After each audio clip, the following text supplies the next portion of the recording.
Hello students, আজকে আমাদের topic হচ্ছে ক্লাস 12-এর একটি পোয়েম ইউলিসিস। লিখেছেন কে? Alfred Lord Tennyson. তো টেনিসন কেন ইউলিসিস লিখেছেন জানতে হবে, আর ইউলিসিস কে ছিলেন সেটাও জানতে হবে।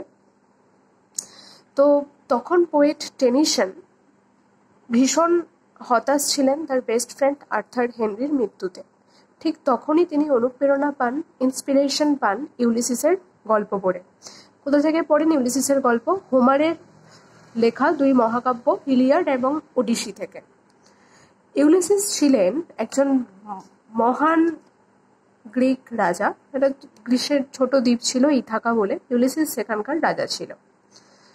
তো ইউলিসিসের কথা পড়ে বা গল্প পড়ে পোয়েট টেনিসন তার শোকাচ্ছন্ন অবস্থা থেকে উঠে এসে এগিয়ে যাওয়ার অনুপ্রেরণা পান। তাই ইউলিসিসকে কেন্দ্র করেই তিনি লিখলেন এই কবিতা ইউলিসিস। ইথাকা ছিল আয়োনিয়ান সাগরে অবস্থিত গ্রিসের একটি ছোট্ট দ্বীপ। সেখানকার মহান রাজা ছিলেন ওডিসিয়াস, বীর যোদ্ধা। তো এই ওডিসিয়াসেরই আর এক নাম হচ্ছে ইউলিসিস। এই ইউলিসিসকে নিয়েই অ্যালফ্রেড লর্ড টেনিসন পোয়েমটা লিখেছেন। তো ইউলিসিসের ব্যাপারে যদি একটু বলি, তো প্রথমেই বলতে হয়, যখন ট্রয় দেশের প্রিন্স মানে রাজপুত্র প্যারিস, যার নাম, সে পালিয়ে গিয়েছিল স্পার্টার রাজা মেনেলসের ওয়াইফকে নিয়ে। তো তখন মেনেলস কি করেন? সমস্ত গ্রিক রাজাদের একত্রিত করেন যুদ্ধ করবার জন্য ওই ট্রয়দের বিরুদ্ধে। যেহেতু ট্রয় দেশের প্রিন্স এই স্পার্টার রাজা মেনেলসের ওয়াইফকে নিয়ে পালিয়ে গিয়েছিলেন, তো সেই জন্য সবাইকে একত্রিত করা হয় গ্রিক রাজাদেরকে, যাতে ট্রয় দেশের বিরুদ্ধে যুদ্ধ করতে যেতে পারে সবাই মিলে। তো এই রাজাদের মধ্যে ইউলিসিসকেও ডাকা হয়েছিল। ইউলিসিসও গিয়েছিল এই অন্যান্য গ্রিক রাজাদের সঙ্গে এই মেনেলসের ওয়াইফের জন্য অ্যাকচুয়ালি যুদ্ধ করতে, ট্রয়দের বিরুদ্ধে। তো এই যুদ্ধ চলেও 10 বছর ধরে যুদ্ধ চলে এবং গ্রিকরা শেষ পর্যন্ত যুদ্ধে জিতে যায়। তো এই যে গ্রিকরা যুদ্ধে জিতেছিল, এটা কিন্তু ইউলিসিসের পরামর্শতেই জিতেছিল। প্রথমেই বলেছি ইউলিসিস ছিলেন একজন মহান রাজা এবং বীর যোদ্ধা এবং মহান পরামর্শদাতাও। তো তারই পরামর্শে ট্রোজানদের ঠকানোর জন্য গ্রিকরা কি করে, একটা ট্রোজানদেরই মতো ঘোড়া নির্মাণ করে। আর সেই ঘোড়াটা ট্রোজানদের যে মেন গেট, সেই মেন গেটের কাছে বাইরে দাঁড় করিয়ে দেয় এবং ওই ঘোড়ার মধ্যে নিজেরা সব লুকিয়ে থাকে। তো যেহেতু ওদের মতোই ঘোড়া নির্মাণ করা হয়েছে, তাই ট্রোজানরা কি ভাবে যে ওদের ঘোড়ার গাড়িটা বাইরে থেকে গেছে, তো চলো ভিতরে ঢুকিয়ে নেওয়া হোক ঘোড়ার গাড়িটাকে। তো যখনই ভিতরে ঢুকিয়ে নেওয়া হয় মেন গেটের ভিতরে, তখনই এরা সব ওই ঘোড়ার গাড়ির মধ্যেই লুকিয়েছিল ইউলিসিসরা। তো এরা সবাই মিলে আক্রমণ করে ট্রোজানদের উপরে এবং ওদেরকে হারিয়ে দেয় যুদ্ধে।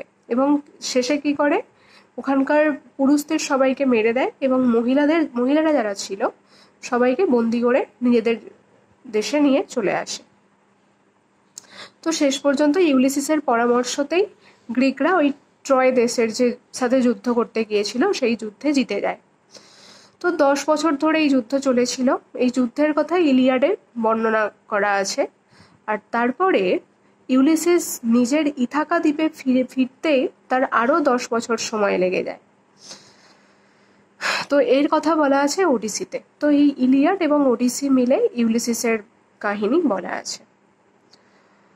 আর ইউলিসিস, আর একটা কথা, ইউলিসিস হচ্ছে প্রচন্ড অহংকারী মানুষ ছিলেন, ব্যক্তি ছিলেন। নিজের ক্ষমতার উপরে প্রচন্ড অহংকার ছিল তার। তাই ইটালিয়ান কবি দান্তে বলেছিলেন তার ইউলিসিসে যে এই ইউলিসিস নাকি তার অত্যন্ত উচ্চাকাঙ্ক্ষা এবং অহংকারের জন্য তার শেষে একদম শোচনীয় পরিণতি ঘটেছিল। তার শেষ কালের কথা বলেছিলেন এই দান্তে, ইটালিয়ান কবি। তো শুরু করা যাক Ulysses poem line by line. It little profits that an idle king by this still heareth among these barren crags. বলছে এরকম একটা অলস রাজা হয়ে বসে থেকে কোনো লাভ নেই। এরকম একটা হিয়ারেথ among these barren crags, এরকম একটা অনুর্বর জায়গায় যেখানে শুধু কি রয়েছে, খাড়াই পাথর রয়েছে, পাথুরে জায়গা, খাড়াই পাহাড় রয়েছে। আর হিয়ারেথ মানে আগুনের সামনে বসে আগুন পোহানো। তো ইউলিসিস বলছে কি, যে ইউলিসিস বলছে এরকম একটা অলস রাজা হয়ে বসে থেকে কোনো লাভ নেই এই ছোট্ট দ্বীপে, মানে ইথাকা দ্বীপে। এরকম এরকম ছোট্ট দ্বীপে থাকা, অলস রাজা হয়ে থাকা, আগুনের সামনে বসে রেস্ট নেওয়া, আগুন পোহানো, এবং এরকম একটা অনুর্বর পাহাড়ে পাথুরে জায়গায় বসবাস করা, এরকম অলস রাজা হয়ে থেকে কোনো লাভ নেই, ইউলিসিস বলছে। Matched with an aged wife, তাছাড়া এখানে থাকতে গেলে তাকে থাকতে হবে তার বৃদ্ধা স্ত্রীর সাথে। তার বৃদ্ধা স্ত্রী কেন? 10 বছর সে ত্রয় দেশের যুদ্ধে চলে গিয়েছিল, আর 10 বছর, আরো 10 বছর তার ফিরতে টাইম লেগে গেছে, টোটাল 20 বছর। তাহলে এতদিনে তার ওয়াইফও বৃদ্ধ হয়েছে, ইউলিসিস নিজেও বৃদ্ধ হয়েছে। কিন্তু ইউলিসিস নিজে বৃদ্ধ হলেও তিনি কি বলছেন, তিনি তার বৃদ্ধা ওয়াইফের সাথে থাকতে চান না। এখানে এখানে থাকতে গেলে তাকে বৃদ্ধা ওয়াইফের সাথে থাকতে হবে। I made and dole unequal laws unto a savage race. এখানে থাকতে গেলে আমাকে কি করতে হবে? মেট মানে হচ্ছে বিচার করা, যুক্তি দিয়ে বিচার করা, আর ডোল মানে হচ্ছে কাউকে তার কর্ম অনুযায়ী শাস্তি দেওয়া বা কর্ম অনুযায়ী পুরস্কার দেওয়া। এটাই হচ্ছে মেট অ্যান্ড ডোল। তাহলে মেট মানে হচ্ছে ন্যায় বিচার করা, এবং ডোল মানে হচ্ছে কর্ম অনুযায়ী শাস্তি দেওয়া বা পুরস্কার দেওয়া। তাহলে এখানে থাকতে গেলে ওকে কি করে থাকতে হবে? বৃদ্ধা ওয়াইফের সাথে থাকতে হবে, ওকে ন্যায় বিচার করতে হবে, এবং মানুষের কর্ম অনুযায়ী মানুষকে শাস্তি দিতে হবে বা পুরস্কার দিতে হবে। Unequal laws unto a savage race, এখানকার অসম আইন অনুযায়ী চলতে হবে এখানকার বন্য জনজাতির মধ্যে বা প্রজাদের মধ্যে। তাহলে ওখানকার লোকজন বা প্রজাদেরকে তিনি কি বলেছেন? স্যাভেজ বলেছেন, মানে ওখানকার লোকেদেরকে তার বন্য জাতি বলে মনে হয়।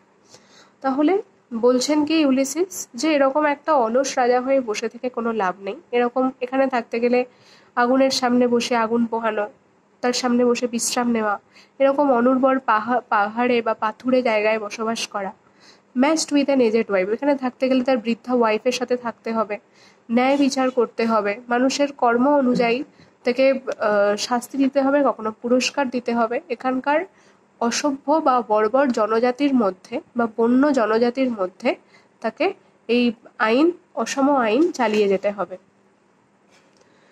That hoard and sleep and feed know not me, এই যে এই অসভ্য বর্বর জাতিগুলোর কথা ইউলিসিস বলেছেন, এরা শুধুমাত্র কি করতে জানে? হোর্ট মানে যে কোনো জিনিস বা খাদ্য ভাণ্ডার সঞ্চয় করে রাখতে জানে, স্লিপ ঘুমাতে জানে, ফিট খেতে জানে, অ্যান্ড নো নট মি, কিন্তু এরা আমাকে জানে না। মানে এই যে ইউলিসিস এত বড় একজন যোদ্ধা, তার যে এত ক্ষমতা, সেটা নিয়ে এই সমস্ত বন্য জনজাতির কোনো আইডিয়াই নেই। তাই বলছে কি ইউলিসিস, যে এরা আমাকে জানে না, এরা শুধুমাত্র সঞ্চয় করতে জানে, ঘুমাতে জানে এবং খেতে জানে। I can't rest from travel, I will drink life to the lees. বলছে কি, আমি এই ভ্রমণ থেকে বা ভ্রমণকে বাদ দিয়ে এক জায়গায় বসে বিশ্রাম নিতে পারবো না। I will drink life to the lees, আমি আমার জীবনকে উপভোগ করতে চাই জীবনের শেষ বিন্দু অবধি।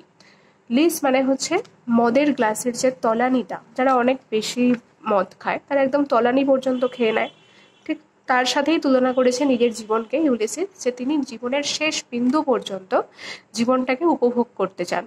All times I have enjoyed greatly, have suffered greatly, both with those that loved me and alone. বলছে কি, আমি সবসময়তেই আনন্দ করেছি বিশালভাবে, আবার যখন যন্ত্রণা বা কষ্ট এসেছে সেই যন্ত্রণাও সহ্য করেছি। Both with those that loved me, তাদের সাথেও থেকেছি যারা আমাকে ভালোবেসেছিল এবং যারা আমাকে একা রেখে চলে গিয়েছিল।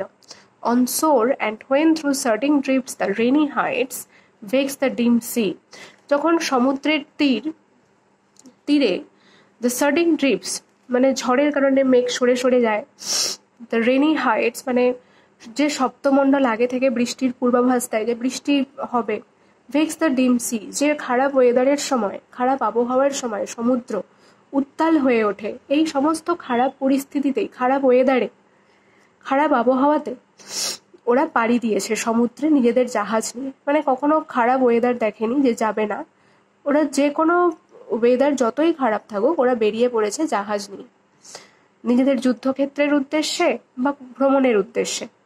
অ্যাম বিকাম আ নেম, আর এইভাবে আমি একটা নামে পরিণত হয়েছি, মানে এইভাবে বিভিন্ন যুদ্ধক্ষেত্রে গিয়ে গিয়ে তার নাম হয়ে গেছে সমাজে। For always roaming with a hungry heart, আমি সবসময় ঘুরে বেরিয়েছি একটা ক্ষুধার্ত হৃদয় নিয়ে। Much have I seen and known, আমি অনেক কিছুই দেখেছি, অনেক কিছুই জেনেছি। ইউলিসিস কেন ক্ষুধার্ত হৃদয় নিয়ে ঘুরে বেড়ায়? কারণ ইউলিসিসের ইচ্ছা সে নতুন নতুন জায়গায় যাবে, সেখানকার ব্যাপারে জানবে, বা যুদ্ধক্ষেত্রে গিয়ে সেখানে জিতে আসবে। এছাড়া তার অজানা জায়গায় ভ্রমণের ইচ্ছা, এই সমস্ত জিনিসের জন্য সে ক্ষুধার্ত হৃদয় নিয়ে ঘুরে বেড়ায় সব সময়। আমি much have I seen and known, আমি অনেক কিছু দেখেছি, অনেক কিছু জেনেছি। Cities of men and manners, climate, council, governments, আমি বিভিন্ন শহরে গেছি, সেখানকার লোকজনদের ব্যাপারে, লোকজনদের আচার আচরণ, জলবায়ু, কাউন্সিল, সেখানকার সরকার, সব কিছুর ব্যাপারেই জেনেছি। Myself not list but honoured of them all, হয়তো আমি ওদের সকলকে চিনি না, বিভিন্ন নতুন নতুন জায়গার লোকজনেদেরকে, কিন্তু আমি যেখানেই গেছি সেখানকার লোকজনেরা আমাকে সম্মানিত করেছে, সম্মান দিয়েছে। যেহেতু ইউলিসিস অনেক নাম করা বীর যোদ্ধা, সবাই তাকে চেনে, তাই সবাই তাকে সম্মান দিয়েছে।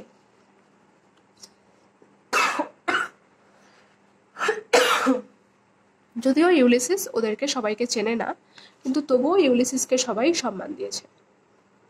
And drunk delight of battle with my peers, তারপরে যে যুদ্ধক্ষেত্রে গেছি, যুদ্ধক্ষেত্রে জিতে যাওয়ার পরে আমি আমার সমকক্ষ বা সঙ্গীদের সাথে আনন্দও করেছি, ড্রিঙ্কও করেছি।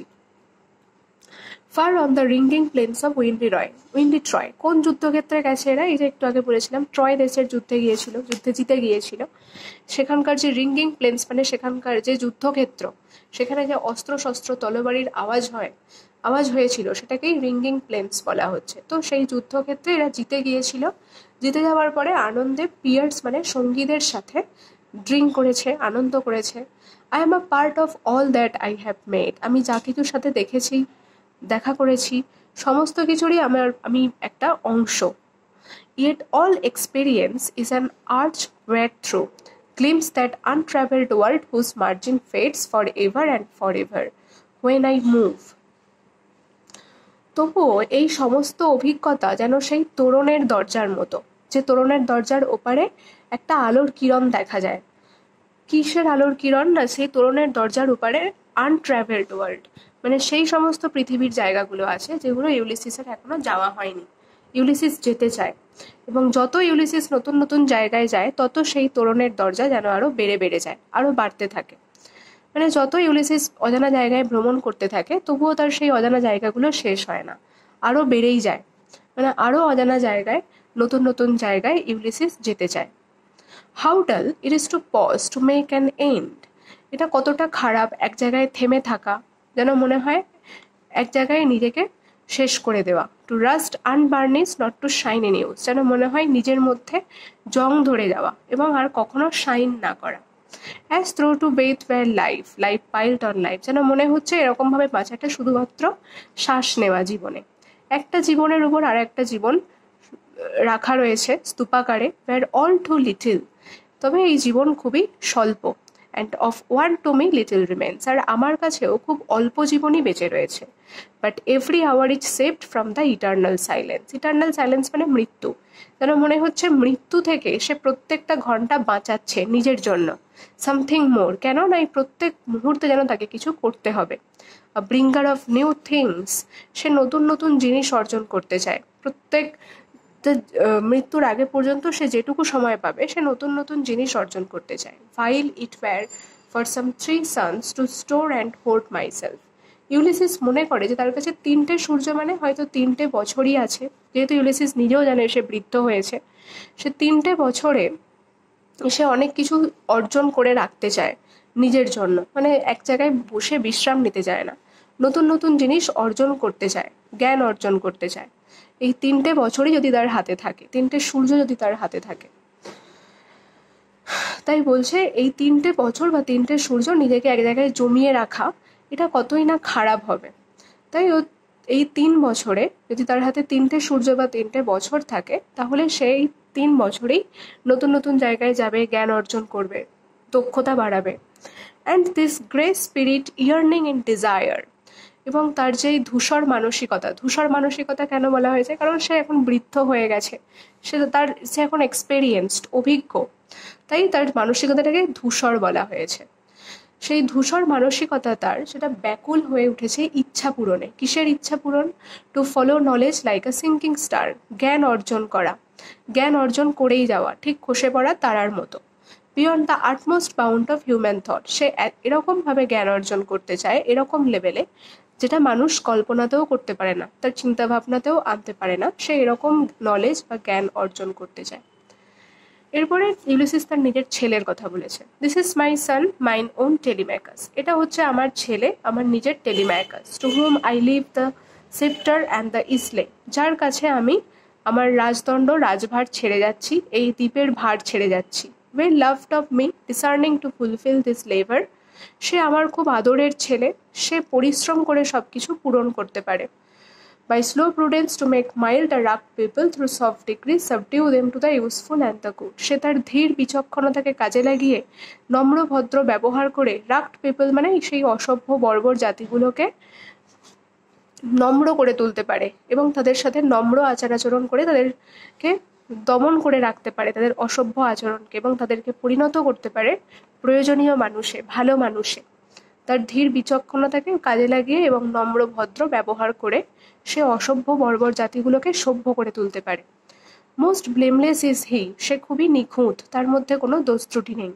Centred in the sphere of common duties, সে সব গোলার্ধের যেন মাঝখানে থাকবে, সে সব দায়িত্ব পালন করে চলবে। Decent not to fail in office of tenderness, সে কখনো তার দায়িত্ব পূরণে ব্যর্থ হবে না, সে তার নম্র ভদ্র আচরণ দেখিয়েই যাবে প্রজাদের প্রতি। And pay meet adoration to my household gods, এবং আমাদের বাড়িতে যে ঠাকুর দেবতা রয়েছে ওদের প্রতিও যথেষ্ট ভক্তি দেখাবে। টেলিম্যাকাস, ওয়েন আই এম গন, যখন আমি এখান থেকে চলে যাব। মানে ইউলিসিস ঠিক করেই নিয়েছে যে সেই জায়গায় বদ্ধ পড়ে থাকবে না, সেই জায়গায় বসে বিশ্রাম করতে চায় না অলস রাজার মতো, সে নতুন নতুন জায়গায় গিয়ে জ্ঞান অর্জন করতে চায় বা যুদ্ধক্ষেত্রে দক্ষতা অর্জন করতে চায়। তাই বলছে কি, যখন আমি চলে যাব এখান থেকে, হিজ ওয়ার্ক আই মাইন্ড, সে তার কাজ করবে আর আমি আমার কাজ করব। There lies the port the vessel puffs her sail, ওই তো দেখা যাচ্ছে বন্দর, এবং ভেসেল মানে ছোট জাহাজ দাঁড়িয়ে আছে তার পাল খাটিয়ে। There gloom the dark broad seas, ওই তো দেখা যাচ্ছে অন্ধকারাচ্ছন্ন বিশাল সমুদ্র। My mariner soul that have toiled and wrought, আমার যারা সঙ্গী, যারা নাবিক, তারা এতদিন ধরে কি করেছে, পরিশ্রম করেছে। রড মানে নানা রকম গঠনমূলক কাজ করা, টোয়েল্ড মানে পরিশ্রম করা। থট উইথ মি, আমি যেরকম চিন্তা ভাবনা করেছি, আমার নাবিকেরাও সেরকমই চিন্তা ভাবনা করেছে। That ever with a frolic welcome to the thunder and the sunshine and oppose free hearts free foreheads, এতদিন ধরে যখনই থান্ডার মানে বজ্র, সানশাইন মানে সূর্যের কিরণ আসা, মানে খারাপ সময় ভালো সময় যখনই এসেছে তখনই সব কিছুকে তারা সম্বোধন করেছে মুক্ত হৃদয়ে, মুক্ত চিন্তা ভাবনায়। মানে কখনো তারা পিছিয়ে যায়নি, যাই হোক, খারাপ সময় হোক ভালো সময় হোক, সব কিছুকে তারা ওয়েলকাম জানিয়েছিল, ইউলিসিসের সাথে সাথে তার জাহাজের অন্যান্য নাবিকেরাও। You and I are old, কিন্তু বর্তমানে তোমরাও বৃদ্ধ হয়েছ, আমিও বৃদ্ধ হয়েছি। Old age hath yet his honour and his toil, কিন্তু বৃদ্ধ বয়সেও এমন কিছু করা যায় যাতে সম্মান পাওয়া যায়, বৃদ্ধ বয়সেও সব পরিশ্রম করা যেতে পারে। ডেথ ক্লোজেস অল, মৃত্যুতেই তো সব শেষ। But something here the end, কিন্তু এখনও যেন কিছু বাকি আছে করার।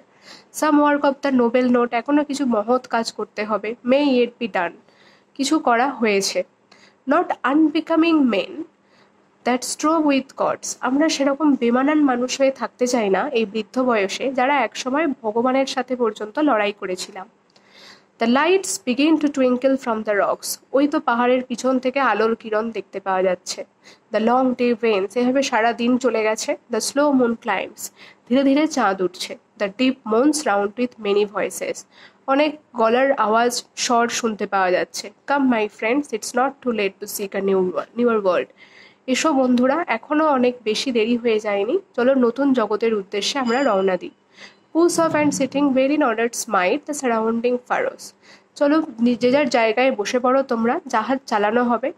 জাহাজ চালানো মাত্রই জাহাজের চলার কারণে জলের মধ্যে একটা খাঁজ কাটা রেখার সৃষ্টি হয়, সেটাকেই ফারোস বলা হয়েছে, মানে জাহাজ চলতে শুরু করেছে এবং জলটা দুদিকে ভাগ হয়ে যাচ্ছে। For my purpose holds to sail beyond the sunset, আমরা সূর্যাস্তের পরেই রওনা দিয়েছি। The paths of all the western stars until I die. এই পশ্চিমের তারাগুলোর যে উঠেছে সেগুলো আকাশে দেখতে পাওয়া যাচ্ছে এবং আমরা রওনা দিতেই থাকবো যতক্ষণ না আমরা মারা যাচ্ছি। মানে আমরা অজানা উদ্দেশ্যে রওনা দিচ্ছি, আমরা মরতেও পারি, ইউলিসিস বলছে। It may be that gulfs will wash us down. হয়তো আমরা গভীর সমুদ্র খাতে পড়ে যেতে পারি, মারা যেতে পারি। It may be we shall touch the happy isles. মারা যাওয়ার পরে আমরা সেই হ্যাপি আইল্যান্ড, মৃত্যুর পরের সুন্দর দ্বীপে যাব। And see the great Achilles. সেখানে দেখা হবে সেই মহান অ্যাচিলেসের সাথে, যে ট্রয় দেশের যুদ্ধে গিয়েছিল। এও এক বীর যোদ্ধা, কিন্তু এ মারা গিয়েছিল। তো মৃত্যুর পরের দ্বীপে অ্যাচিলেসের সাথে দেখা হবে, ইউলিসিস বলছে। হুম উই নো, যাদেরকে আমরা সকলেই চিনতাম বা চিনি। তো মাচ ইজ টেকেন মাচ অ্যাবাইডস। অনেক কাজ করা হয়ে গেছে, কিন্তু এখনো অনেক কাজ করা বাকি থেকে গেছে। তো we are not now that strength which in old days. যদিও আমাদের মধ্যে এখন সেরকম শক্তি নেই যেমনটা আগে ছিল, কারণ আমরা এখন বৃদ্ধ হয়েছি। Moved earth and heaven. কিরকম শক্তি আগে ছিল না, আগে ইউলিসিসদের এত ক্ষমতা ছিল ইয়াং টাইমে যে এরা পৃথিবীর স্বর্গ কাঁপিয়ে দিত, ভগবানের সাথে পর্যন্ত লড়াই করেছে। That which we are. বর্তমানে আমরা বৃদ্ধ। One equal temper of heroic hearts. কিন্তু আমাদের মেজাজটা সেই রকমই থেকে গেছে, ইয়াং বয়সের মতো, একটা বীর যোদ্ধার মতো মন থেকে গেছে। Made weak by time and fate. যদিও আমরা সময়ের সাথে ভাগ্যের পরিহাসে দুর্বল হয়ে গেছি, বৃদ্ধ হয়ে গেছি, বাট স্ট্রং ইন উইল। কিন্তু আমাদের ইচ্ছা শক্তি এখনো প্রবল রয়েছে। To strive, to seek, to find and not to yield. Strive মানে লড়াই চালিয়ে যাওয়া, টু সিক মানে নতুন নতুন জিনিস খোঁজা, টু ফাইন্ড মানে কোনো জিনিস পাওয়া খোঁজার পর, অ্যান্ড নট টু ইয়েল্ড মানে কখনো আত্মসমর্পণ না করা। স্ট্রাইভ অর্থাৎ লক্ষ্য অর্জনের জন্য সংগ্রাম চালিয়ে যাওয়া। তাহলে এটাই হচ্ছে লাস্ট মেসেজ ইউলিসিসের, যে যতই ওরা বৃদ্ধ হয়ে যাক, দুর্বল হয়ে যাক, সময়ের পরিহাসে, ভাগ্যের পরিহাসে, কিন্তু ওদের ইচ্ছা শক্তি এখনো প্রবল রয়েছে। টু স্ট্রাইভ মানে ওদের লক্ষ্য অর্জনের জন্য সংগ্রাম চালিয়ে যেতে হবে। টু সিক মানে খোঁজা চালিয়ে যেতে হবে নতুন নতুন জায়গায়, নতুন নতুন জ্ঞান অর্জনের উদ্দেশ্যে, দক্ষতা অর্জনের উদ্দেশ্যে। টু ফাইন্ড সেগুলো পেতে হবে, অ্যান্ড নট টু ইয়েল্ড এবং কখনো আত্মসমর্পণ করবে না ওরা, কখনো হার মানবে না। So guys, if you like my video, please subscribe my channel.